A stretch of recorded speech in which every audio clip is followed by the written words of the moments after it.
can't believe it's been 10 years since I started filming the first baby Einstein videos in my basement.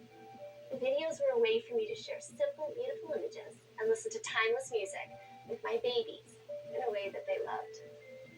I'll always have a special attachment to baby Mozart, baby Beethoven, and baby Bach, the first few programs I made for my own little girls.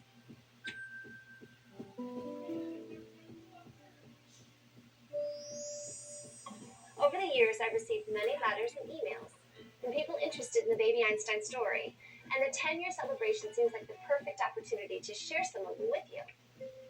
And this is one, and this is pretty typical, but I thought I would read it.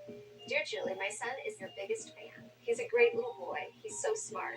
He knows all the composers and their music. Thanks so much for what you've given my family. While kids his age are watching cartoons, he's talking about Ludwig von Beethoven and his symphonies. It's a wonderful thing.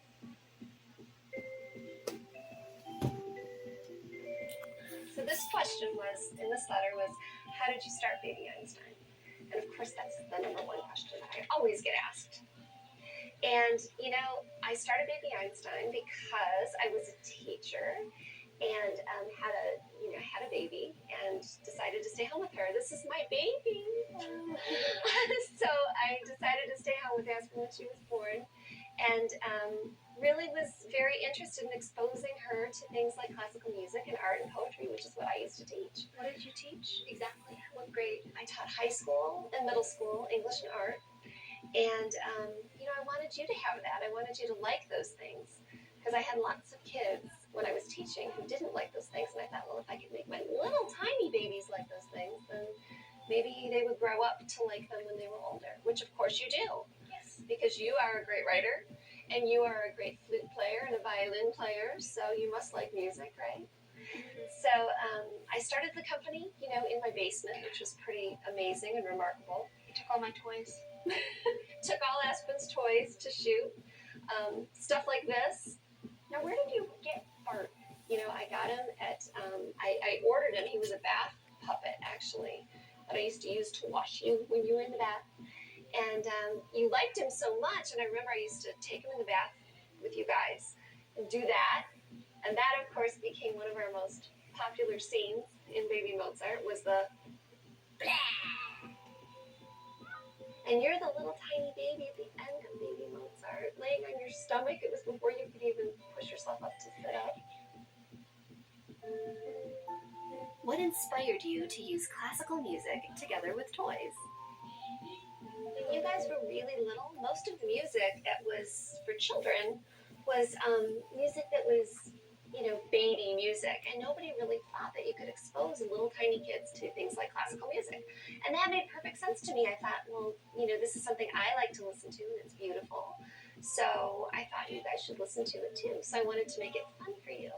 And then what I was trying to do was try to remember how my own babies could see things from their own perspective, and I wanted to shoot things in a way that you saw them. So, if I was going to shoot something like this, I wanted to remember how a baby would see that. When I started shooting these music videos, it was really important to me that they be appealing for really, really little tiny kids. And so Baby Mozart, Baby Bach, and Baby Beethoven, all being music videos, it was critical that they not have a plot, they not have a storyline to follow, that they really be about what babies like to look at. So what was important was, picking those composers, but also recognizing that those composers could be reorchestrated in a way that was more appealing to babies. So what we did is Daddy and I called a really good friend of ours, Bill Weisbach, who is a musician, and he had a child, and so he was a great person for us to work with, because he had a little boy. Bill, I think, had a really good sense as a father of what children would respond to in terms of classical music.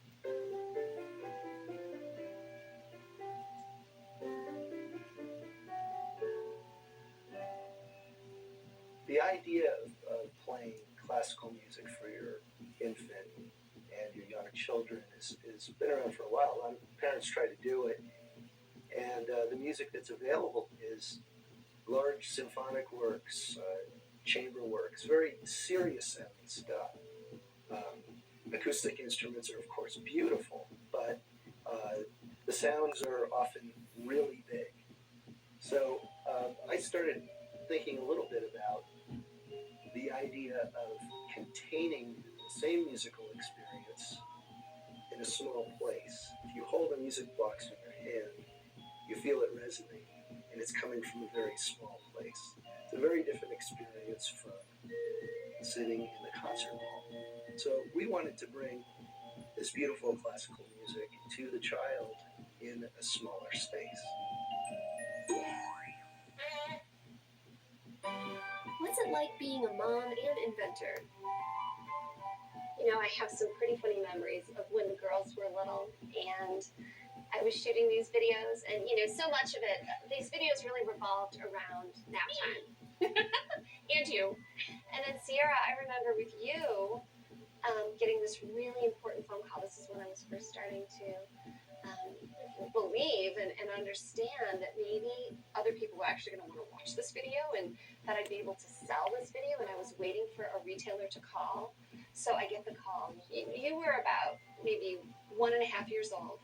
And I pick up the phone and I'm so excited because I can see on my, caller ID who it is. And I pick up the phone and I'm trying to be very professional on the phone. And in the background, here's what this gentleman hears. Mommy, can you come wipe me?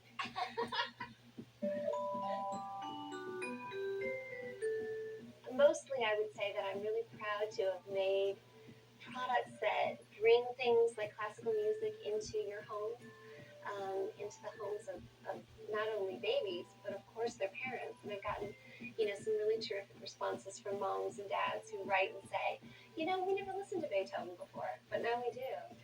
And that's really exciting for somebody like me. So really appreciate it, and thank you so much.